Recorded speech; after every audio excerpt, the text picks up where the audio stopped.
A Deputación de Pontevedra, a través do seu plan concellos, está a executar 2 proxectos no Grove cun investimento de máis de 170.000 euros.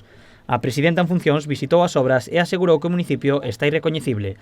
Carmela Silva felicitou ao alcalde da vila por apostar por un modelo de cidade no que prevalecen os espazos públicos. Porque eu creo profundamente neste modelo que está a desenvolver o alcalde Cacabelos e o seu equipo.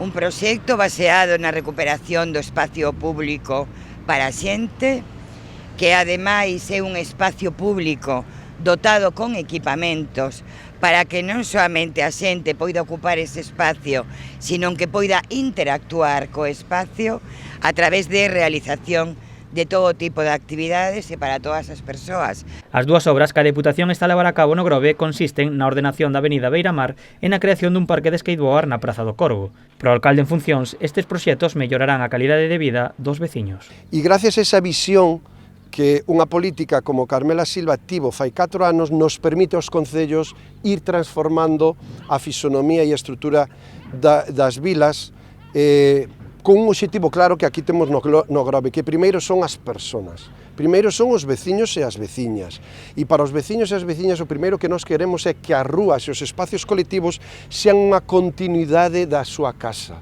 A boa sintonía entre Cacabelos e Carmela contrasta ca relación do socialista con Portos de Galicia. O alcalde en funcións criticou a entidade portuaria polo estado da esplanada do Corvo.